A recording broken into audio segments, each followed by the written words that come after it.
I'm Davy. I'm awesome.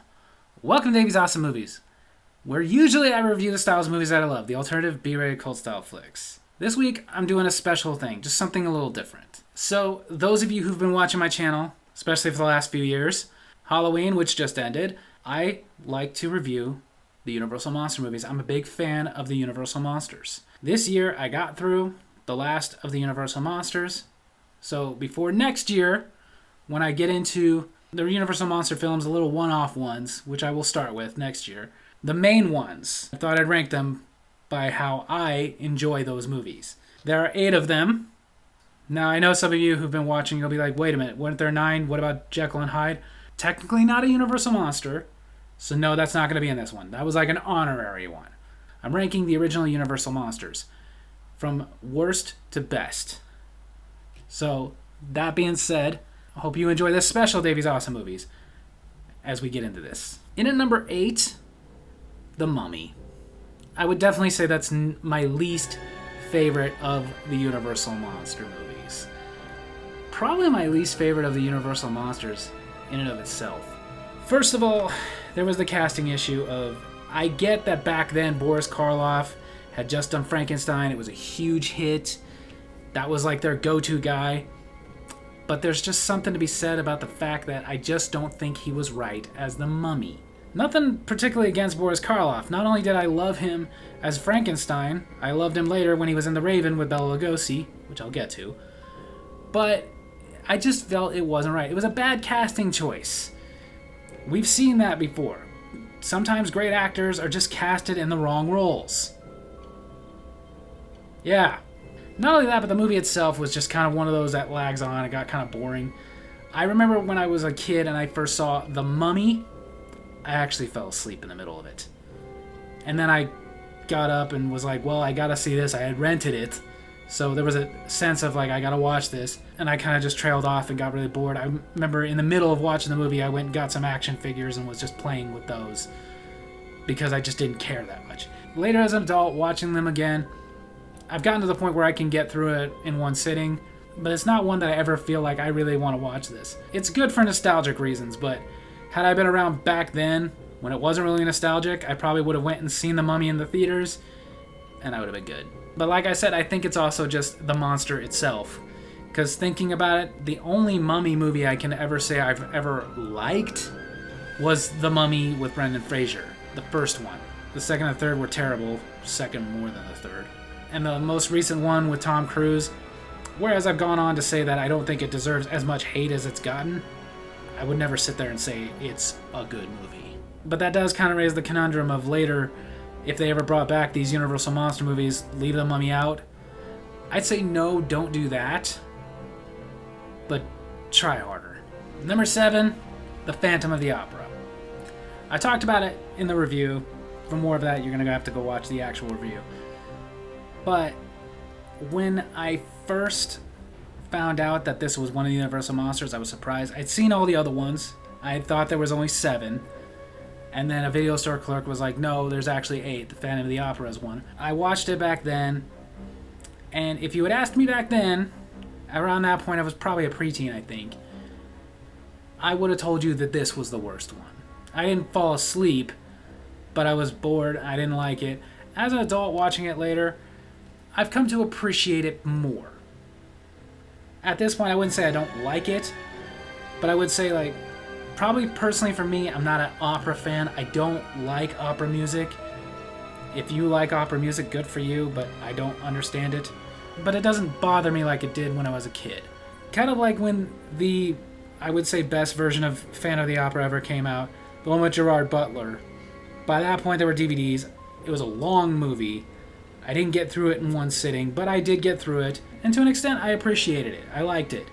But I remember years later, I was like, sitting there with my wife, I was like, hey, let's watch this. And I was like, yeah, it turns out this is a one-and-done kind of movie. Like, some of them are like that. They're good, you watch them, but you never want to watch them again. That was that one. This one, not that I never want to watch it again, but I wouldn't say it's one of my favorites. And The Phantom of the Opera is one of those that, in a sense, has kind of been, I would say, phased out of the Universal Monsters. Whenever they do Universal Monster stuff now, they never include the Phantom of the Opera. I say that's fitting. In fact, when they were trying to redo the Dark Universe that they were trying to start with the Mummy film a few years ago, they were basically replacing the Phantom of the Opera with Jekyll and Hyde. And I would agree with that decision. In at number 6, I know this is going to get me a bit of heat, but please remember these rankings, they are just my opinion. It's not like this is official. I like this movie. At this point, there's none that I don't like. But number 6, I would say the first Frankenstein movie. Yeah, I really like it. I love Boris Karloff's portrayal of it. Sure, they've made fun of the flat top thing for many, many years now. But despite that, it's a really good movie with a really compelling story. And it's one where I see how people could have been afraid of this back in the day. Nowadays, of course, none of these Universal monster movies are scary. Then again, I point out, what movies are scary nowadays? I mean, we got little kids nowadays not afraid at all to watch The Terrifier. That movie probably would have given people heart attacks back then. But you can see what could scare people about this concept, an unstoppable monster. What I love about it, though, is how your perception of it will change over time. As a kid, I watched it and I looked at it like, okay, yeah, Frankenstein, he's a monster. Cool. As an adult, I look at it differently. The monster's not the monster, Dr. Frankenstein is. I know throughout this I've referred to it as a Frankenstein. I'm gonna say this officially. Stop correcting people. It's a Frankenstein. If not, what is the monster? It's not a zombie. Monsters encompasses everything. It's a Frankenstein.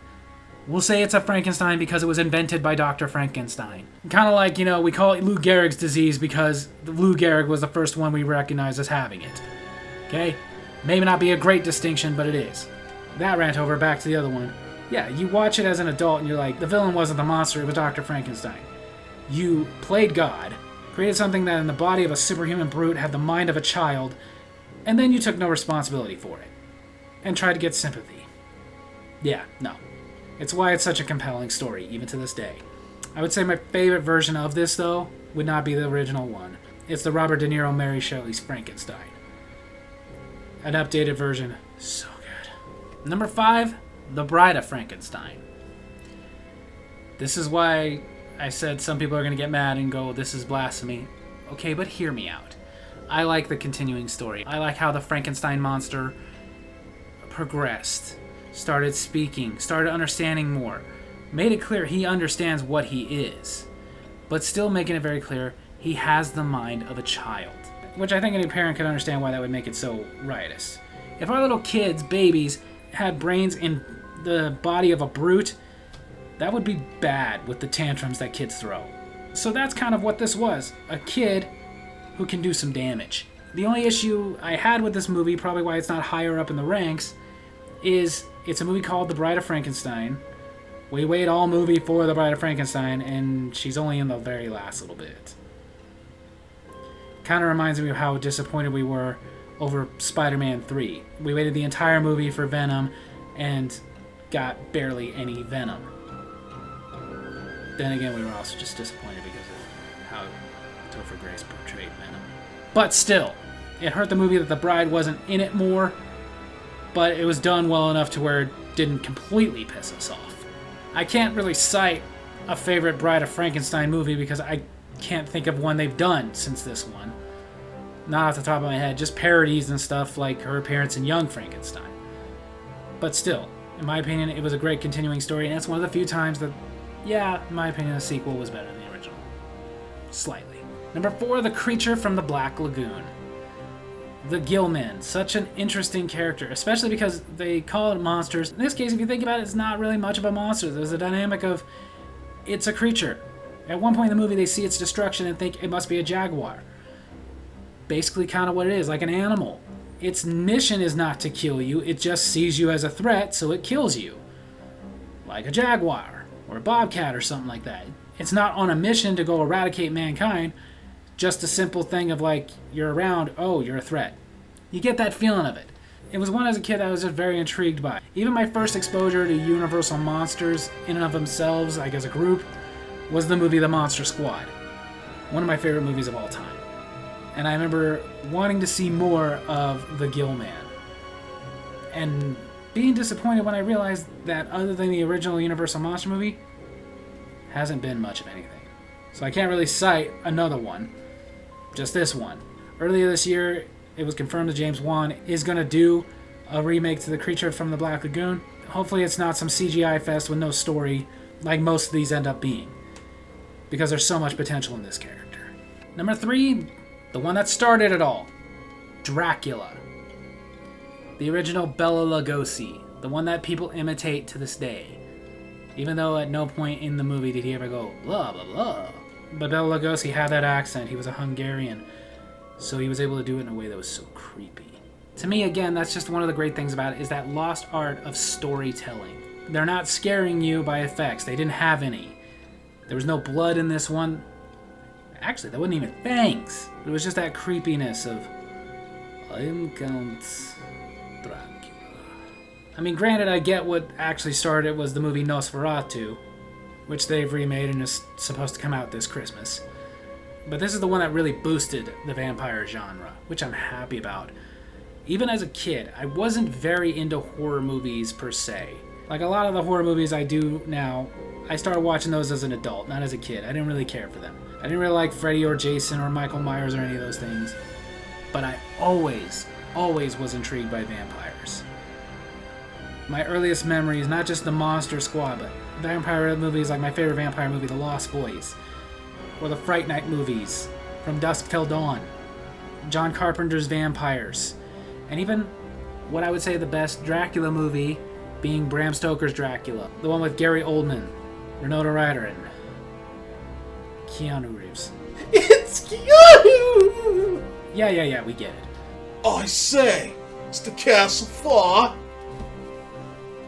But still, even looking back now, whereas, of course, they've done better, we've gotten better technology, they've gotten bigger budgets, there's still something very intriguing and extremely nostalgic about that very original Dracula that was able to terrify people with so little, and played by a great actor like Bela Lugosi, who honestly in his time was given more praise, but nowadays he's become very underrated. Number 2, The Wolfman.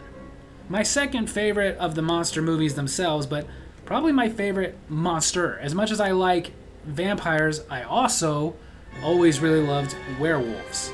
Just the compelling story of a werewolf, or a lichen, if you will. One thing I don't like about modern monster movies, like Dracula's for example, is that they keep trying to humanize these monsters. For example, the movie Dracula Untold. Wasn't a big fan of it, and part of the biggest reason is you made us sympathetic towards Dracula. You don't need to make us sympathetic towards Dracula. In Bram Stoker's Dracula, with the Gary Oldman, they did that a little bit. They showed why he would go nuts. But ultimately, we're not sympathizing with him. What you're doing is evil. They did that with the Tom Cruise Mummy movie. They keep trying to humanize and get us to sympathize with these creatures, these monsters. I don't want to sympathize with them. They're the bad guys. However, one of the few exceptions was always the Wolfman. From the very first incarnation of the Wolfman, of course you feel sympathetic for him. The human being is not a bad guy. He's hating what happens to him when the full moon comes out, turning into a beast and killing people. He doesn't want to, but there's nothing he can do about it. He got bit by a werewolf, and this is his curse.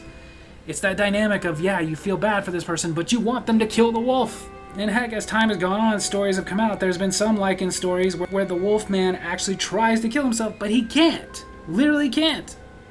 So he's just got to keep going, doing things that torture him to the very core, only to hope for somebody to finally put him out of his misery. That's such a compelling story and frightening concept that I loved it. I love the Wolfman. As far as asking me, like, what would be my favorite of all time Wolfman movie, I'd actually have to go with Wolf. The one with Jack Nicholson. I mean, it's Jack Nicholson. It's freaking awesome. As long as I like the Benicio del Toro version of the Wolfman, the Wolf is better. But overall, story-wise, the Wolfman Universal Monster movie, even back then, very compelling, very heart-wrenching. Which leads us to number 1, my favorite of the Universal Monster movies, The Invisible Man. Even though not even close to my favorite Universal Monster, the monster movie itself, though. This is one that even to this day, I watch it and I'm sucked in. It's such a good story, such a good character, so psychotic.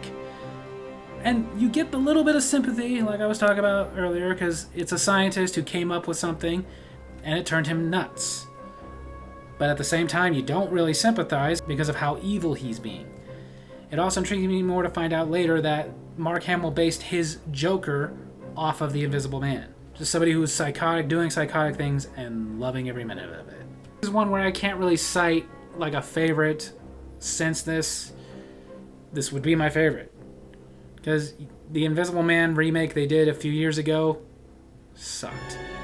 They've had offshoot ones, like they had Hollow Man. The second one was a piece of garbage. The one with Kevin Bacon was pretty good, but I wouldn't say it's anywhere close to one of my favorite movies. This one is. It's also just another lost art that I love, besides the storytelling that they do in movies. One reason I love practical effects is because it makes you sit there and want to find out how did they do that. Like there's points in the movie where you literally see half of his face gone, and you have to investigate and find out how did they do that. Oh, they wrapped his face in a color that blends in with the background. Okay, that's cool. Versus nowadays, how did they do that? Somebody sat at their computer for 20 hours. And again, just the overall story of this, like, oh my god, this guy's psychotic, derailing a train just to make a point. That's freaking sinister. Again, this is just such a great movie, so many compelling things about it. Even though it's not my favorite monster, it's the one that I still get the most entertained by to this day. The Invisible Man. So there you have it, that's my ranking of the Universal Monster films. I hope you guys enjoyed my ranking as much as I enjoyed the films. And if you did, make sure to hit like, hit subscribe, hit the little bell so you get notifications for when I post new videos, and leave a comment I can respond to in my next comment corner. Tell me your rankings of the Universal Monster movies. Tell me which ones you think they should try again at, and we'll get back into this next year. Love you guys.